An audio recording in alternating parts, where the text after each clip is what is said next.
हमने जो आवेदन दिया है उस आवेदन पे अगर आपने गौर नहीं किया तो ये बहुजन समाज है, ये सरकार बनाना जानता है तो सरकार गिराना भी जानता है, याद रखिए।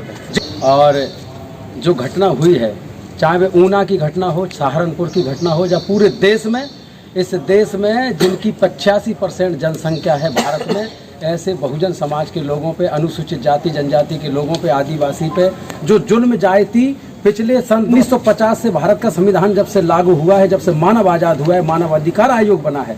15 अगस्त 1947 को भारत आज़ाद हुआ, लेकिन 26 जनवरी 1950 को इस देश का मानव आज़ाद हुआ, और मानव में भी शूद्र आज़ाद हुआ जो वर्णवादी व्यवस्था में कैद था। आज उसके संवैधानिक अधिकार हैं, उन संविधानों का लगातार हनन हो रहा है। भारत के संविधान को जलाया जा रहा है, पार्लियामेंट के सामने जलाया जा रहा है। और इस देश में बाबा साहब डॉक्टर अम्बेडकर ने जो धर्मनिरपेक्षता के आधार पर भारत का संविधान बनाया है और उसमें सबको बराबर का जो अधिकार दिया है, उस संविधान का पालन नहीं हो रहा है। ये भारत के लिए, पूरे विश्व में शर्म की बात है। भारत में बनी सरकार है, भारत के प्रधानमंत्री से लगा के मुख्यमंत्री और जो राज्यपाल और राष्ट्रपति हैं, अगर इस कानून को नहीं मानेंगे तो पूरे देश में इस कानून का, और हमारे महापुरुष जो भारत की भूमि पर जन्म लेके पूरे विश्व गुरु बने हैं, उस भारत का नाम रोशन नहीं हो रहा है। इससे हमारे लोगों को जो घटनाएं हो रही हैं, इससे भारत का नाम घट रहा है। हमें सबको एक होकर भारत के संविधान को मानते हुए जो अपराधी हैं उनको सजा देने के लिए उत्तर प्रदेश की तरह गुंडा राज खत्म करना पड़ेगा, बहन मायावती जी के राज में जैसा था।